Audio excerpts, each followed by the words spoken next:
Welcome to the Respect Podcast. I'm your host, Mike Domitrz from MikeSpeaks.com, where we help organizations of all sizes, educational institutions, and the U.S. military create a culture of respect. And respect is exactly what we discuss on this show, so let's get started. And for this week's episode, I want to introduce right away Matt Beaudreau, which is a keynote speaker, entrepreneur, having spoken to over 250,000 people worldwide on education and generational related topics. He's also the founder of Acton Academy Placer, the fastest growing K-12 program in California. Matt, thank you so much for joining us. The pleasure is absolutely mine, my friend. Thank you for having me. Absolutely. Well, let's dive right in here. So you talk on generational ideas, you help in education. So to get a little background, how did you get started working with youth? Yeah, that's a great question. So I went into education, was actually working at Stanford for quite a while and working with a lot of the college population there in kind of a corporate trainer capacity. And that really kind of fueled my passion for working with the younger generations. And so I went on from there and got my credentials. So I was a public school teacher. I was a public school administrator, a private school teacher, a private school administrator. And kind of throughout that time, I started doing a lot of speaking in education around kind of how we were dealing with our youth and some of the things that I'd like to see change. And things just absolutely took off from there. Well, let's dive right into there. What are things you would love to see change? My goodness, if we're talking school, everything, which is, and I'm a big believer, and I want to say this up front too. I am the most pro teacher and pro school administrator person on the planet. I was one. I still have friends there. I absolutely love it. I never have a problem with the people. My problem is with the system. And I'm a big believer in creating the change that you want, which is exactly why, I founded Acton Academy Placer here in Northern California. The biggest issue that I think I have in school is the concept of standardization. I think that is, I know you're big on respect, and we like to talk respect. And I think school, as it's designed, is really inherently disrespectful when we look at the concept of standardization. Everybody needs to learn the exact same thing at the exact same time. And if you're not ready or interested in that, then labels start to get placed, and we start to chip away at that self-confidence and that self-awareness. And I think that's a dangerous thing, especially moving into the society where, information is ubiquitous at this point. And we need to help kids learn how to be in control of their lives. Well, I love this. There's a school very close to me. It's an old converted one-room schoolhouse that is a school with a very unique approach. And I noticed that they don't use the title teachers. They use the title learning guides. Everybody in the school that teaches is a learning guide. What is the difference in somebody thinking of a teacher versus a learning guide? Yeah, and that's a great thing. And that's actually, so my employees, we're not teachers either. We do the same thing. We call ourselves guides. And so it really is that concept of, we're not going to stand up and lecture you. We are going to come alongside you as much more of a mentor. And that's really what it is. It's much more of a mentor to help each student kind of on that process of self-discovery. So we're big on what we call the hero's journey. And, we say every kid that comes into our school is on a hero's journey, and we're going to help them find a calling that is going to help change the world. And we really believe that there is a unique genius that everybody has. And, our job is to unlock that for each child and come alongside them as a mentor. So we're not lecturing, saying, do this, do that. We're coming along and giving choices. We're kind of creating a gamified atmosphere where we're a game maker and we're inviting them on an adventure. And there's a whole slew of things. Learning ends up being a byproduct of that kind of culture. And we end up with kids that are truly self-aware and they're self-confident, and they've got a lot of self-respect. And I think that's a powerful combination. So let's go back on a couple of those items. Let's talk about you're helping them on their hero's journey. It's for a lot of people who are listening, they might not even know the reference to hero's journey, which for a lot of people in the speaking industry or in any kind of industry that's there's storytelling involved. Yeah, and I think the concept, a lot of times is accredited to Joseph Campbell and his work. And, really in the most basic definition, it is that concept of every single person has something to offer the rest of the world, and that, us as the guides, we're going to be on the side of those individuals, both the parents and the kids, and helping bring about what are your unique abilities that you're going to go for and provide value to the rest of the world. And in turn, that's going to provide value to your life. So let's pause there. How do you help a second grader understand their purpose yet, if they're not in that path? Yeah, such a good question, and that's a great question. I've got a second grader, so living with me at home. So I've got 3 kids, and our oldest is in second grade, and so of course she goes to our school. And the concept here at this young age is you want to equip them to understand who they are and gain self-confidence. So when people ask me all the time, what's the curriculum for going on this hero's journey? I say self-awareness and self-confidence. That's it. Everything else is a trickle-down effect. So the self-awareness piece and the self-confidence piece come from getting them involved in real-world situations where they are setting goals for themselves. They're achieving those goals, and we do that with our academics. And then we also expose them to real-world projects where they are actually building, maybe they're building a business, maybe they're engineering the playground and then they get to build the playground, at our school. They do things like that, and what we end up seeing is you get self-confidence from actually having done some things. They've achieved some things, but more importantly, in the process of all of this, the guides are looking at patterns. We're looking at patterns of behavior. So as we expose them to a number of different disciplines and a number of different projects, what you'll inherently see is kids will start to lean one direction or another. They'll take on these completely different, engineering a playground, putting on a theater quest where you're putting on a play, and starting a business are all vastly different. But you'll start to see patterns of behavior where they gravitate towards one thing or another. And you start to go, okay, well, look, you continuously gravitate here. This is what gets you excited. Even though all these disciplines are different, your patterns look the same. And you start to have those conversations. And that's where that self-awareness develops, i.e. the beginning of that hero's journey. So when you hear somebody respond back with a comment like, yeah, but is this 2 + 2 = 5? Yeah. How do you, I know that happens for those who work in what are considered alternative forms of education versus traditional. How do you respond to that?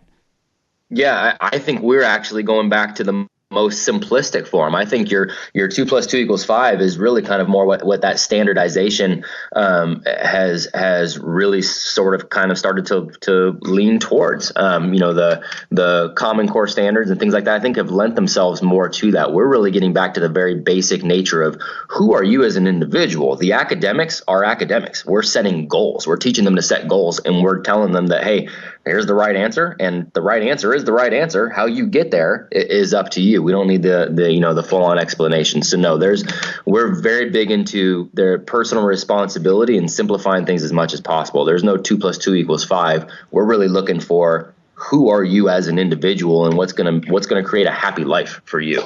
And so for parents who are listening who think, my kid's in traditional school, they like being in traditional school setting, how do they apply this to their current educational setting, or being a supportive parent and helping their child bring the best, their own hero's journey out of that child?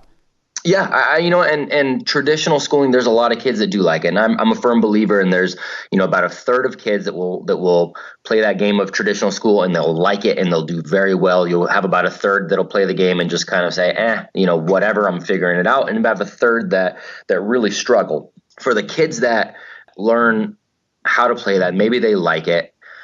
My big thing for the parents is still talk to them about what's next. Don't play the game for the sake of playing the game. Don't play the game for the sake of, well, everybody does school and the next step is everybody does college. Because what happens is, and I hear this a lot from my corporate clients, we have a lot of kids who come out of college and they've just played the academic game. They did well in school. They did well in college. Now they're going into the workforce and the employers are going, oh my goodness, you don't have any idea how to provide value to what we're doing. You're not necessarily self-directed. You're looking for a rubric of, exactly what to do. And then you don't want to take the next step. There's no inherent risk taking. A lot of these things they're not seeing anymore. So that's what I would audit if your child's really good in school, that's great, but don't make that the end all be all. Still audit. What do you want to do? How do you want to provide value? What's the next step we can take? And kind of pursuing those things outside of the school environment. What about for the parent whose child is struggling? So they're not thriving, they're struggling, but maybe the kid doesn't want to leave traditional setting. Is there a way to bring both into this so that they can thrive? Are there techniques to thrive in traditional with this mindset of what you're describing of that hero's journey approach? Yeah, I mean, it's a tough. You're battling a system, and I spoke to a great group called Project Lead the Way, and we had the administrator of the year and some of the teachers of the year, and we had this kind of small group setting. I did a keynote for about 3,000 people that were involved, and then did a keynote, and I had a question that was very similar from a superintendent. She was somewhere in the Midwest, and she said, "So how do we do this? How do we bring this into a traditional setting when I'm very handcuffed as a leader in this setting of what I can and cannot do?" And the reality, and I said to her, well, how do you change the Catholic Church? And that's not a knock on Catholics. I'm just saying that's a traditional system, and that's not going to go anywhere. The school system is the same kind of thing. So bringing this, you're having to bring in the individuality at home. The system is not going to allow for that. So I'm a big proponent of homeschooling. If you do not have one of these in kind of an alternative environment near you, I think homeschooling is a great option if you can take it on. And I help people around the world, kind of figure out how to do that easily. But trying to fit this alternative approach into a standardized system it's not something that's going to take place. There's going to be site level leaders that might shake it up, but I can't say that it's going to take place when it won't.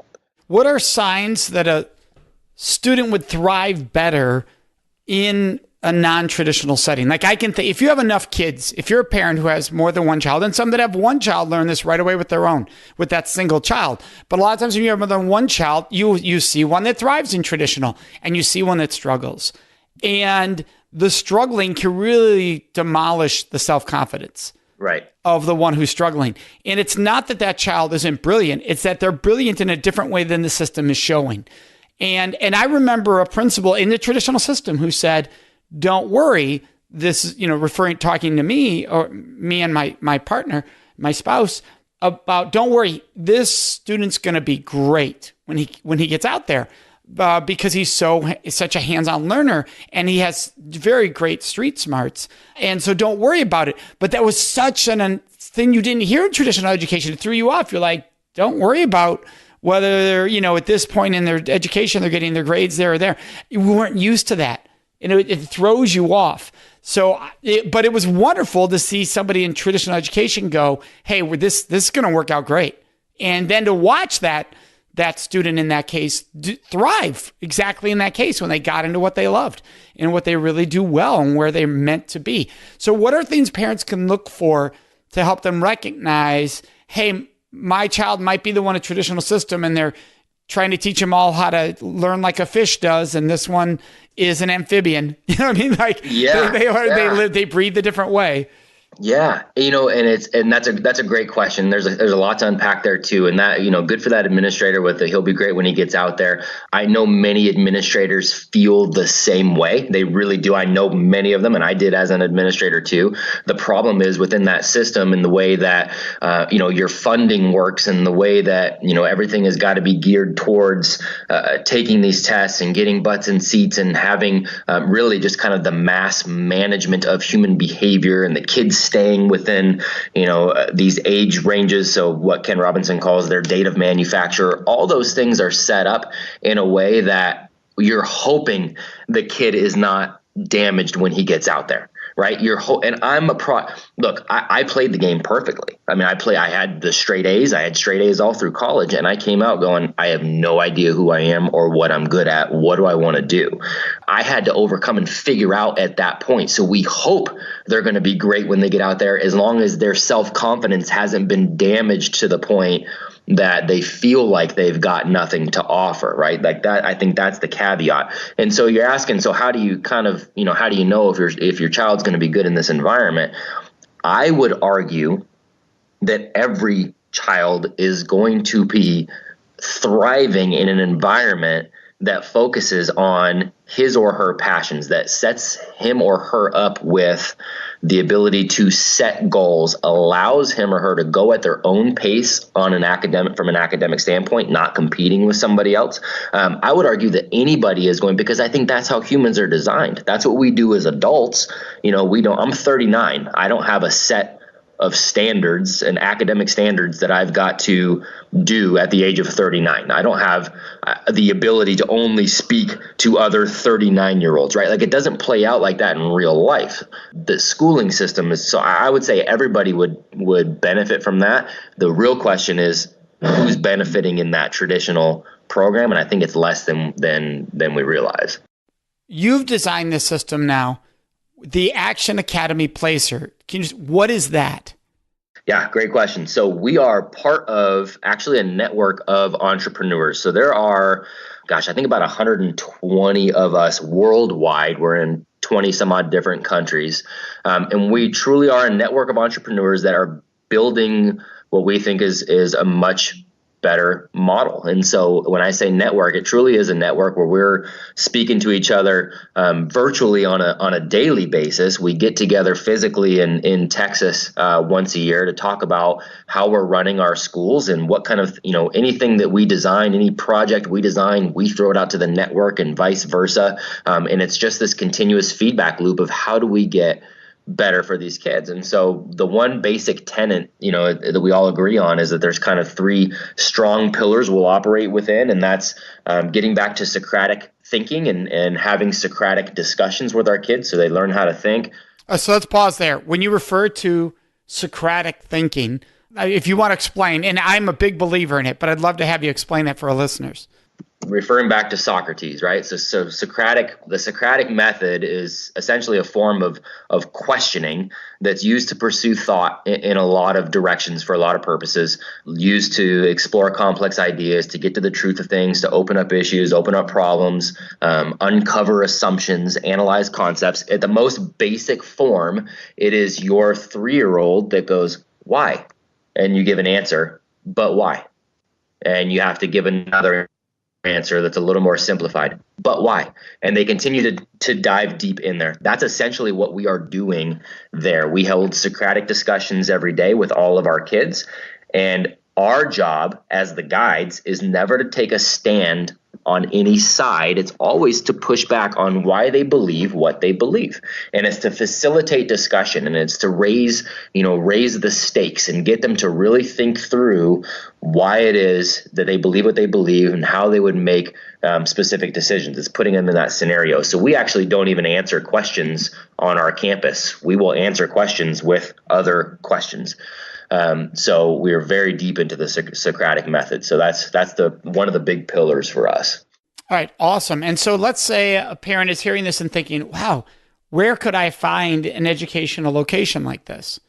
So for the Actons in particular, if they go to Acton Academy, just ACTON academy.org, we have a list on that site of all the various locations, and you can dive in there and click on the one specific that's close to you. So able to go there, and ours, of course, is Acton Placer in Northern California. So, again, that Socratic method is big, and then we all agree on a goal-driven education that's very individualized in terms of academics. So all of our students are setting their own weekly goals for what they want to accomplish in an academic standpoint. And our guides meet one-on-one with each student every week and say, okay, so this week, what is it that you want to do? What are your goals in, math? What are your goals in the book you're reading? What are your goals as far as what you're writing? What are your goals? And so we're just working on helping them be accountable to those goals rather than saying you have to do this and have to do that. And then, of course, that third pillar for us is the real world experience. So they're continuously involved in projects that are putting them out there in the real world, actually doing some things, which is where that self-confidence comes from. So what is the difference in that environment and a Montessori? You know what? We flow very well with Montessori. We kind of call ourselves a Montessori 2.0. We're kind of like Montessori on steroids, where, we will implement a lot of times more technology than a Montessori will. We understand we live in a technologically driven world, so we will allow students a little bit more leeway on the technology that we use, both for gamification of some of the academics, as well as using that as a tool for communication with others and with experts. And it's really taken that Montessori concept and then putting in that entrepreneurial mindset with that. So yeah, it really is a natural flow. A lot of our kids come out of Montessori early education. And you're a big believer in talking about respect in the educational process. Where do you think respect is missing in the traditional setting? I remember my father saying respect is something that you earn, and I understand that sentiment. But for me, true respect is an inalienable human right that can only be lost. And humans are worthy of respect, which means you honor their free will and their decisions as long as they don't impose on somebody else's ability to exercise theirs. And that doesn't mean you agree with them on everything, far from it, but it does mean you inherently respect, and give them value as a human being. And I think schooling doesn't respect kids because it imposes on them a standard of being the exact same as others. And it takes away some of those inalienable rights. Just the fact that a high school senior may be 18, but has to raise his or her hand to say, hey, may I go to the bathroom right now? Because I already kind of know what you're talking about here, or I'm really not interested in what's being discussed here that the teacher isn't interested in discussing either. And then that teacher can say, no, you can't, because what I'm saying, those kind of situations are really kind of inherently kind of creating a false hierarchy. And that's where a lot of our bullying and those kind of things come from, is because we've got these hierarchical structures that are, a false social construct our kids are trying to rebel against. We don't find any of that in our community because kids understand they're on kind of level playing ground. That their individual genius is being respected. And so there's a collective code of conduct, but those standards don't go over into academics. What about the person who says, yeah, but that's easy for you to say because you're not getting the same students those public schools are getting with the struggles, with learning disabilities, maybe coming from environments where there's no support for education. If somebody's in your school, there's a clear support for education. How do you respond to that? Here is what I firmly believe, and this is, when I taught in public schools, I taught in Title I schools, and I taught in schools that, gang prevalence was huge. And so I understand that population very, very, very well. They are right in the fact that is one of the biggest downfalls right now, is that we've got organizations like mine that are private institutions and have to be funded privately. We've got to be funded by tuition. So inherently, there are some underserved kids who do not get that chance. That is a huge drawback. It's actually one of the things that we are focusing on. We'd like to build a second campus, whereas the profits from some of our first campuses can go towards scholarships for underserved youth to get those, because I'm a firm believer that population in that environment would actually potentially do better than a lot of the kids we serve here. There's a tendency, we're in a good socioeconomic area. My kids are phenomenal. It's fantastic families. Those kids are getting all kinds of support. And inherently for some of them, that actually creates a little bit of an apathy. Right? Like mommy and daddy are always going to be there. They're always going to be able to take care of me. Sometimes can let, almost an entitlement mentality creep in, whereas a lot of the underserved, youth in less socioeconomically advantaged areas don't necessarily have that. If we could give them that same environment and empower them that way, I think they would do some amazing things, because the truth of the matter is they're just as brilliant. They're just not getting that support at home. So we would actually give them the tools, that self-awareness, that self-confidence to pull themselves up from the bootstraps. I think you would see a revolution unlike anything you've ever known. Well, and that's the neat thing. I'm fortunate in that I get to speak in alternative schools, and I get to see that. The students are brilliant, and yet so many people look and go, that's just to get them through graduation, those alternative schools. And no, they're thriving there. They're doing work totally unique, and it is in their unique ability. It's really powerful to see. So powerful. So true. Yeah. It it is unbelievable. I went from the Title I schools to the, kind of a higher end socioeconomic, and kids are kids. They're dealing with, sometimes a lack of support and too much support from parents create the same issues. It's kind of that law of extremes. And so, just because you're in a higher socioeconomic area with more support, it's not necessarily a good thing. A lot of times it kind of equals out. And the kids themselves, when it boils down to it, are brilliant people who respond very well to respect, love, and, that self-confidence and self-respect driven kind of environment. Yeah, absolutely. And Matt, you have a couple of books you absolutely love. One is called The Underground History of American Education by John Taylor Gatto. What do you love about that book? My goodness gracious. So anybody, John Taylor Gatto was a brilliant man who just passed away a couple months ago. He is somebody that I fully believe is going to be kind of this national, treasure now after passing.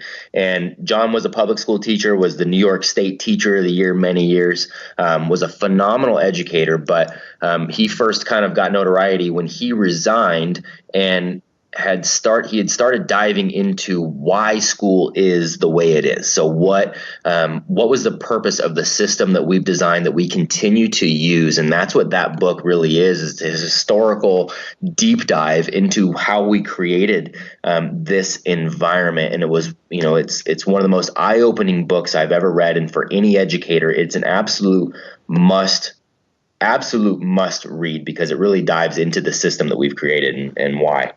That's awesome. And then you have a very unique pick for the other book that had a huge impact on you. Not one people would think of in education. That's Fight Club. Yeah. Yes. Yeah. Not one that many people think of. And when I say that, people go, oh my gosh, what is this?